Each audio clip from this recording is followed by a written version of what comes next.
এই সামাজিক অবক্ষয় এবং এটা এক পর্যায়ে রাষ্ট্রীয় অবক্ষয়ে পরিণত হবে।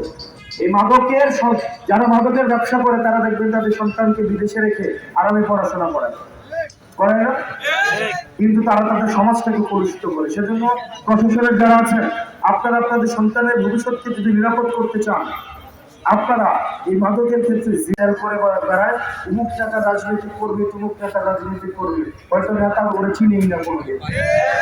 তো এই জন্য মনে রাখতে হবে, যারা মাদকের সাথে জড়িত তারা বাংলাদেশের শত্রু, সমাজের শত্রু, তারা আমাদের সবার শত্রু। তারা আইনের আওতায় তাদেরকে অবশ্যই আনতে হবে।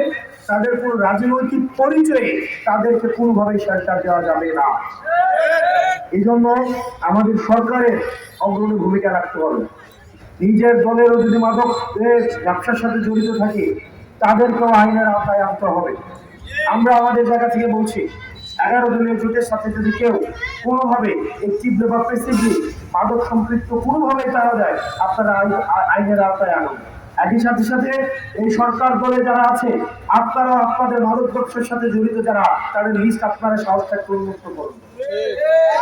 আমরা আমাদের জায়গা থেকে এই মাদকের সমস্যা, এই সমস্যাটা আমাদের এই যুব সমাজকে, আমার এলাকাতে গত পরশুদিন মাদকের টাকা না দেওয়ায় বাবাকে পিটিয়ে সংসার হত্যা করেছে।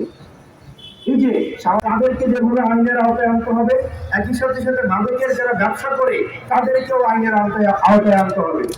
আপনি মাদকের সাপ্লাই ঠিক রেখে মাদকের গ্রাহককে ধরে এই চক্ষু আইওয়াশ অভিযান চালিয়ে কখনোই মাদক নির্মূল করা পড়বে।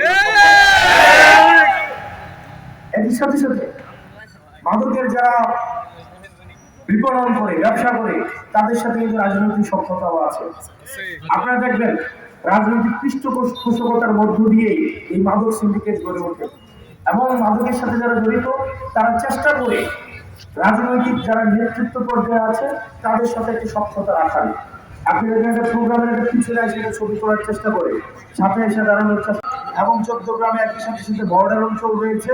বর্ডার অঞ্চলের একটা উল্লেখযোগ্য একটা হাব হচ্ছে মাদকের, সেটা এখানে হচ্ছে এটা যে পাস হয় বর্ডার দিয়ে।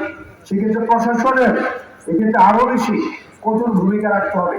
কিন্তু আমরা দেখতে পাই প্রশাসনের একটা সবসময় একটা সুবিধাভোগী অংশ, যারা দেখা যায় যখন বলা হয় অভিযান চালানোর জন্য, তারা মাদক সেবক যারা আছে তাদেরকে হচ্ছে ধরে নামমাত্র একটা অর্নামেন্টাল বিভিন্ন তাদেরকে অভিযান চালায়।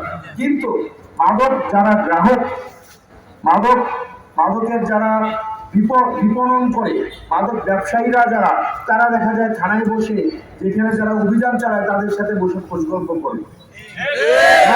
এটা অত্যন্ত দুঃখজনক। এক্ষেত্রে পুলিশের আধুনিকায়ন, কাঠামোগত পরিবর্তন, পুলিশের প্রযুক্তিগত পরিবর্তন, পরিবহনগত সক্ষমতা বৃদ্ধির সাথে সাথে পুলিশের পেশাদারী জবাবদিহিতা আরো বেশি নিশ্চিত করা উচিত। কারণ পুলিশ এবং মাদক ব্যবসায়ী একসাথে কখনো চলতে পারে না। একই সাথে সাথে জোরের জামাত শুরু হয়ে যাবে এখন। আমরা সাংগঠনিকভাবে আমাদের এখানে নেতৃবৃন্দ যারা আছে, আমরা চাই সাংগঠনিকভাবে আমরা প্রত্যেকটি ঘরে ঘরে, প্রত্যেকটি ওয়ার্ডে যেন আমাদের এনসিপির এই দাওয়াত নিয়ে আমরা আপনাদের কাছে চাইতে পারি। আমাদের সবার কাছে এই দাওয়াতটা প্রাইভেটাইজেশন করা যায় কিনা সেই বিষয়টিকে পলিসি ভাবে নীতি নির্ধারক যারা রয়েছে তাদের সাথে ডেটা এবং রিসার্চ বেসিসে সেই জায়গাগুলোকে বিবেচনা করা উচিত। আমাদের প্রাইভেট সেক্টরকে পৃষ্ঠপোষকতা করতে হবে, এসএমই সেক্টরকে পৃষ্ঠপোষকতা করতে হবে, আমাদের ক্ষুদ্র ব্যবসায়ী যারা আছে এই ক্ষুদ্র ব্যবসায়ীদেরকে পৃষ্ঠপোষকতা করতে হবে, যাতে করে আমাদের স্থানীয় যে মাইক্রো ইকোনমিটা রয়েছে সেই ইকোনমিটা সুদৃঢ় এবং সুগঠিতভাবে বৃদ্ধি পেতে পারে। কারো কর্মসংস্থান দেশে হবে, কারো কর্মসংস্থান বিদেশে হবে, কারো কর্মসংস্থান সরকারি খাতে হবে, কারো কর্মসংস্থান প্রাইভেট খাতে হবে। সেজন্য বাংলাদেশের সরকারকে আগামী বাজেটে এই বিষয়গুলো বিবেচনা করে বাজেট নীতি প্রণয়ন করা উচিত এবং প্রাইভেট সেক্টরে যেন কর্মসংস্থানের সুযোগ প্রসারিত হয়, সেজন্য প্রাইভেট সেক্টরে বিশেষ অনুদানের ব্যবস্থা রাখতে হবে।